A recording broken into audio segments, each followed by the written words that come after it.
弟兄姊妹平安，今天是2025年2月28号。今天的经文是诗篇99篇，申命记第9章第6节到14节，使徒行传第10章第1节到第8节。今天要跟大家分享的主题是谁在拜偶像。十诫诫命的第2条禁止以色列人敬拜偶像，可是以色列人却偏偏的去学习迦南人、埃及人去敬拜偶像，而得罪上帝，远离了上帝。说到这个议题，我们必须去思考什么是偶像。这样的话，我们才能非常清楚地从拜偶像的境况下脱离。偶像的定义应该是任何的人、事、物，在你我心里地位高过于上帝，那么它就是偶像了。我们看重申命记第9章第6节到14节这个记载，所以这绝不是因为你们有什么功德，上主才把这富饶的土地赐给你们。其实你们是顽固的子民，不可忘记你们曾经在旷野激怒了上主，自从你们离开了埃及那天到现在，你们不断的背叛他，甚至在何烈山你们也激怒了他，使他几乎把你们消灭了。那时候我上山去接受的石板，那上面写着上主与你们立了约。我在山上停留40昼夜，没有吃没有喝。后来上主把这2块石板交给我，这2块石板上有他亲自用指头写下的话，是你们聚集的那一天。他在山上用从火焰说过的一切话，过了40昼夜，上主把写了约的2块石板交给我。接着上主告诉我，你要赶快下山，因为你从埃及领出来的人民犯罪，背弃了我，他们已经偏离了我的命令，他们走的道路为自己铸造了偶像。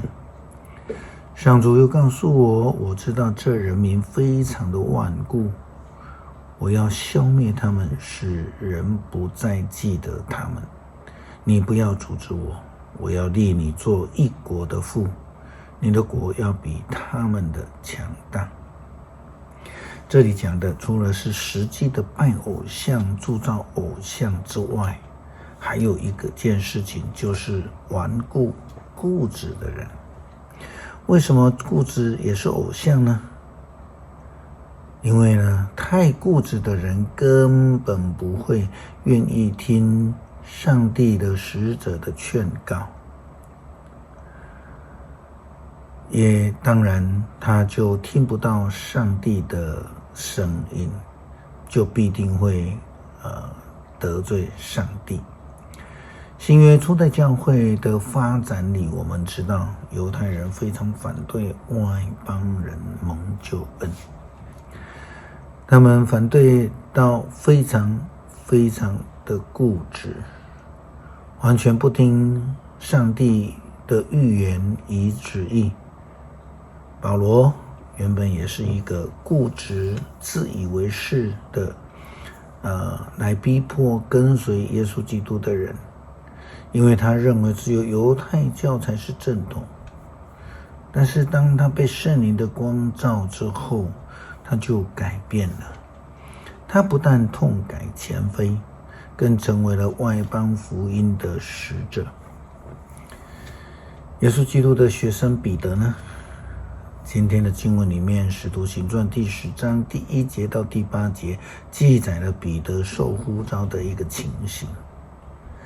该撒利亚有一个人名叫哥尼流，是罗马军意大利营的军官。他是一个虔诚的人，他跟他家人都敬畏上帝，常常慷慨周济贫穷的犹太人，又时常热心地向上帝祷告。有一天下午在3点钟左右，他得到一个异象，在异象当中，他清楚地看见了上帝一个使者进来，叫他哥尼流。他注目看着天使，非常惊惶，就说：主啊，什么事？天使说：上帝已经听见了你的祷告，也看见你所做的周记。现在你要派人到约帕去，邀请那名叫西门彼得的人来。他在一个皮革匠西门的家里做客，西门的家就在海边。那对他说话的天使离去之后，哥尼流叫了2个家仆和平常侍候他一个敬虔的侍卫来，把所遇到的事告诉他们，然后差他们到约帕去。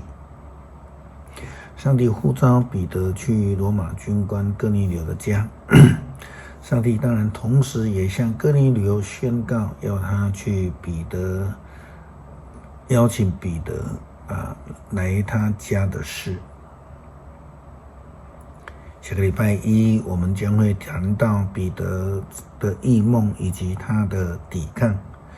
这当中有一句非常重要的话，彼得回答上帝的异象说：这是不洁净的啊。但上帝告诉彼得，上帝让他洁净的，你不可看作污秽。彼得就不再坚持而领受了，并且呢，也成为外邦福音做了一个先锋以及保证。如彼得再坚持己见，他就又回到原先的状态，就如同耶稣基督曾经对他说的：撒旦退我后面去。诗篇99篇，上主掌权，万民站立，他坐在基路伯宝座上，大地震动。上主在锡安大有威力，他超越天下万国，万民要颂赞他伟大尊严的名。他神圣庄严大能的王，你喜爱公正，你在以色列家中建立公平，你伸张公义，支持公道，要颂赞上主我们的上帝，要在他的宝座前敬拜。他神圣庄严，摩西和亚伦是他的祭司，撒母耳是求告他的人。他们祈求上主，他回应了。他从云柱中向他们说话，他们服从他所颁赐的法律诫命。上主我们的上帝啊，你答应你的子民，虽然你惩罚他们的罪过，但你指示他们，你是宽恕的上帝。要颂赞上主我们的上帝，要在他的圣山敬拜他。上主我们的上帝神圣庄严。求主帮助我们有一颗清洁的心来领受上帝的呼召，恳求上帝帮助我们，使我们脱离骄傲、固执、没有爱的生命，成为圣洁的仆人。祷告奉主耶稣基督圣名求，阿们。